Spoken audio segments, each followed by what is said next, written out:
ಅಲ್ಲ, ನಾನು ಮಾತಾಡ್ತೀನಿ. ನನಗಾಗಲೇ ಎಸ್ ಪಿ ಅವ್ರ ಹತ್ರ ಮಾತಾಡಿದ್ದೀನಿ. ಅವ್ರು ಹೇಳಿದ್ದಾರೆ, ಸರ್ ಇದನ್ನ ಸುಮ್ಮನೆ ಬಿಡೋದಿಲ್ಲ ನಾವು ಅಂತ ಹೇಳಿದ್ದಾರೆ. ಅವ್ರಿಗೆ ಕೂಡ ಒಂದು ಗೌರವದ ಪ್ರಶ್ನೆ. ಎಸ್ ಪಿ ಇತ್ತೀಚೆಗೆ ಬಂದಿದ್ದಾರೆ, ಮಾಡಬೇಕು ಅವರು.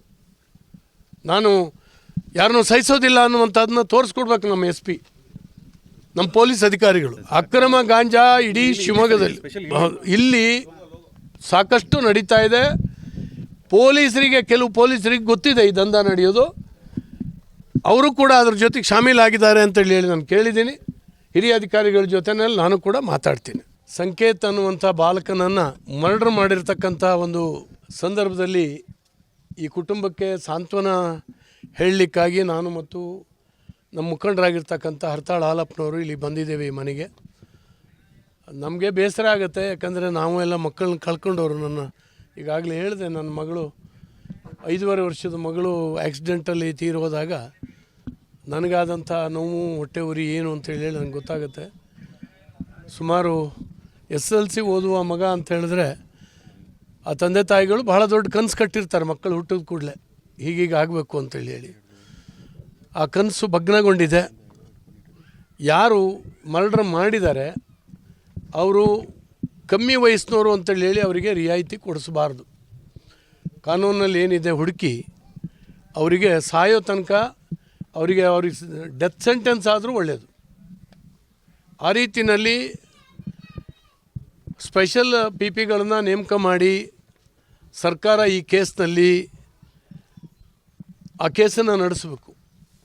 ಈಗ ತಂದೆ ತಾಯಿ ಹೇಳ್ತಾರೆ, ನಮಗಾದಂಥ ನೋವು ಇನ್ಯಾವ ಕುಟುಂಬಕ್ಕೂ ಆಗದೇ ಇರಲಿ, ಆ ರೀತಿ ಮಾಡಿ ಅಂತೇಳಿ ನಮ್ಮ ಹತ್ರ ಎಲ್ಲ ಹೇಳ್ತಾರೆ. ಅನೇಕ ಕೇಸ್ಗಳಲ್ಲಿ ಮಾಡಿದ್ದೀವಿ, ಸ್ಪೆಷಲ್ PPಗಳನ್ನು ನೇಮಕ ಮಾಡಿದ್ದೀವಿ. ಅದನ್ನು ಮಾಡಬೇಕು. ಮತ್ತು ಎಲ್ಲಕ್ಕಿಂತ ಇಲ್ಲಿ 2 ಸ್ಟೇಷನ್ನ ವ್ಯಾಪ್ತಿ ಇದು. ತುಂಗಾನಗರ ಒಂದು ಸ್ಟೇಷನ್ನು ಸಾಕಾಗೋದಿಲ್ಲ, ವ್ಯಾಪ್ತಿ ದೊಡ್ಡದು. ಅದರ ಜೊತೆಗೆ ಇನ್ನೊಂದು ಸ್ಟೇಷನ್ ಆಗಬೇಕು ಅನ್ನೋದ್ರ ಜೊತೆಗೆ ಇರೋ ಪೊಲೀಸು ಇಲ್ಲಿ ಕೆಲಸ ಮಾಡಬೇಕು. ಈ ಅಲ್ಪಸಂಖ್ಯಾತರ ಕಾಲೋನಿ ಒಳಗಡೆ ಪೊಲೀಸರು ಹೋಗೋದಿಲ್ಲ, ಒಂದು ಭಯದಿಂದ, ಇನ್ನೊಂದು ಉದಾಸೀನ. ಕೆಲವು ಕಾನ್ಸ್ಟೇಬಲ್ಗಳು ನನಗೆ ಗೊತ್ತಿದ್ದ ಹಾಗೆಯೇ ಈ ಪೊಲೀಸ್ ಸ್ಟೇಷನ್ ವ್ಯಾಪ್ತಿನಲ್ಲಿ ಈ ಇಲ್ಲೀಗಲ್ ದಂಧ ಯಾರು ಮಾಡ್ತಾಯಿದ್ದಾರೆ ಅವ್ರ ಜೊತೆಗೆ ಶಾಮೀಲಾಗಿದ್ದಾರೆ ಅನ್ನುವಂಥದ್ದು ಕೂಡ ನನ್ನ ಗಮನಕ್ಕೆ ಬಂದಿದೆ. ಹಾಗಾಗಿ ಅಂಥ ಪೊಲೀಸನ್ನು ಇಲ್ಲಿ ಇಟ್ಕೋಬಾರ್ದು, ಈ ಸ್ಟೇಷನಿಂದ ಎತ್ತಬೇಕು ಮತ್ತು ಎನ್ಕ್ವೈರಿ ಮಾಡಿ ಆ ಪೊಲೀಸರಿಗೆ ಶಿಕ್ಷೆ ಆಗಬೇಕು. ಇಲ್ಲದ್ರೆ ಎಷ್ಟು ಮಕ್ಕಳು ಸಾಯ್ಲಿಕ್ಕೆ ಸಾಧ್ಯ ಆಗುತ್ತೆ ಹೇಳಿ? ಇವರ ದರಿದ್ರತನದಿಂದ ಇವರ ಸಂಬಳ, ಸಾರಿಗೆ ಎಲ್ಲದೂ ತೊಗೊಳ್ತಾರೆ.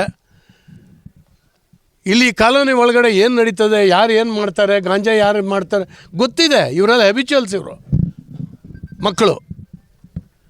ಇಲ್ಲಿಂದ ಎಳ್ಕೊಂಡು ಹೋಗ್ಲಿಕ್ಕೆ ಆಗೋದಿಲ್ಲ, ಅವ್ರಿಗೆ ಎಚ್ಚರಿಕೆ ಕೊಡೋಕ್ಕಾಗೋದಿಲ್ಲ ಅಂತೇಳಿ. ಆದರೆ ಎಷ್ಟು ಜನರ ಮಕ್ಕಳನ್ನ ಆಹುತಿ ತೊಗೊಳ್ತೀರಿ ನೀವು ಹೇಳಿ?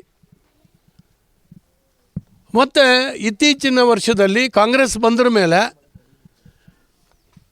ಇಂಥ ಕೃತ್ಯ ಮಾಡುವಂಥ ಒಂದೇ ಸಮುದಾಯಕ್ಕೆ ಭಾರಿ ದೊಡ್ಡ ಧೈರ್ಯ ಬಂದಿದೆ, ಭಾಳ ದೊಡ್ಡ ಧೈರ್ಯ. ಏನು ಮಾಡಿದ್ರೂ ಕೂಡ ನಮ್ಮನ್ನು ಬಚಾಯಿಸ್ತದೆ ಈ ಸರ್ಕಾರ, ಇದು ನನ್ನ ಸರ್ಕಾರ ಅಂತ ಅವ್ರಿಗೆ ಅನಿಸ್ಬಿಟ್ಟಿದೆ. ಇದು ಭಾಳ ನೋವಿನ ಸಂಗತಿ. ಎಲ್ಲ ಕಡೆ ಇದು ನಡೀತಾ ಇದೆ, ಎಲ್ಲ ಕಡೆ ನಡೀತಾ ಇದೆ.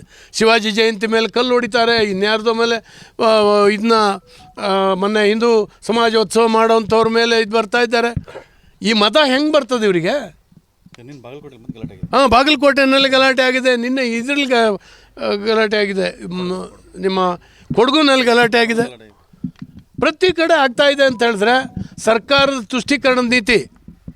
ನಿಮ್ಗೆ ಹೇಳ್ತೇನೆ, ಇದೇ ತುಂಗಾನಗರ ಸ್ಟೇಷನ್ನಲ್ಲಿ ಅಲ್ಪಸಂಖ್ಯಾತರೊಬ್ಬರ ಮೇಲೆ ಕಂಪ್ಲೇಂಟ್ ಕೊಡೋಕೆ ಹೋದ್ರೆ ತಗೊಂಡ್ಲಿಲ್ಲ. ನಾನು ಮೊನ್ನೆ ಫೋನ್ ಮಾಡಿ ಜೋರು ಮಾಡಿದ್ರ ಮೇಲೆ ನನ್ನ ಕ್ಷೇತ್ರದವನು ತೊಗೊಂಡಿದ್ದಾರೆ. ಅಂದರೆ ಇದರ ಅರ್ಥ ಏನು? ಅವ್ರು ಏನು ಬೇಕಾದ್ರೂ ಮಾಡ್ಬೋದಾ? ನಾನು ಆ ಧರ್ಮದಲ್ಲಿ ಇರೋವಂಥಲ್ಲಿ ಎಲ್ಲರನ್ನೂ ಕೂಡ ತಗೊಳ್ಳೋದಿಲ್ಲ. ನಾನು ಒಳ್ಳೆಯವರು ಇದ್ದಾರೆ, ಸಜ್ಜನರಿದ್ದಾರೆ. ಅವರು ಸಜ್ಜನರು ಸುಮ್ಮನೆ ಇರಬಾರ್ದು, ಇಂಥ ಸಂದರ್ಭದಲ್ಲಿ ಖಂಡಿಸ್ಬೇಕು. ಆಗ ನಿಮ್ಮ ಮಕ್ಕಳುಗಳು ಒಳ್ಳೆಯವರಾಗ್ತಾರೆ.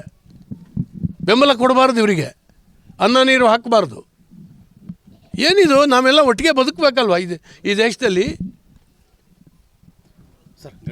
ಆದ್ದರಿಂದ ಈ ಘಟನೆಯನ್ನು ನಾನು ಖಂಡಿಸ್ತೇನೆ. ಈ ಘಟನೆ ಅಮಾನುಷವಾದದ್ದು. ಹೊಡೆದು ಒಬ್ಬನ್ನು ಸಾಯಿಸ್ತಾರೆ ಅಂದರೆ ಏನರ್ಥ?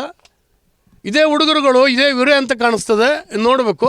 ಮೊನ್ನೆ ದಿನ ಈ ಹೊಸಳ್ಳಿ ಹತ್ರ ಹೋಗುವಾಗ ಬೆಳಗಿನ ಜಾವ 5:30-6 ಗಂಟೆಗೆ ವಾಕ್ ಹೋಗುವಂಥವ್ರ ಮೇಲೆ ಕಬ್ಬಿಣದ ಸರಳು ತೊಗೊಂಡು 3 ಜನ ಬೈಕ್ನಲ್ಲಿ ಹೊಡಿತಾ ಹೋಗಿದ್ದಾರೆ ಒಂದು ಕಡೆಯಿಂದ.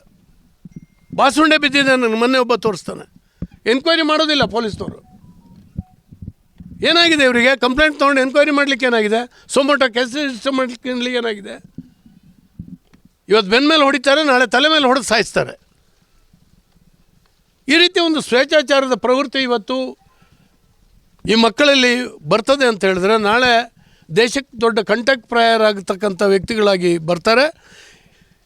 ಈ ಪ್ರಕರಣದಲ್ಲಿ ಸರಿಯಾದ ಶಿಕ್ಷೆ ಆಗುವ ಹಾಗೆ ಎಲ್ಲ ರೀತಿಯಿಂದಲೂ ಕೂಡ ಕಾನೂನು ಕಟ್ಟಳೆಗಳನ್ನು ಏನೇನು ಹಾಕಬೇಕು ಅದನ್ನೆಲ್ಲ ಹಾಕಿ ಶಿಕ್ಷೆ ಕೋರ್ಟ್ ಕೊಡೋ ಹಾಗೆ ಎಲ್ಲ ರೀತಿಯಿಂದ ಕೇಸನ್ನು ಪ್ರಿಪೇರ್ ಮಾಡಬೇಕು ಅಂತೇಳಿ ನಾನು ಸಂದರ್ಭದಲ್ಲಿ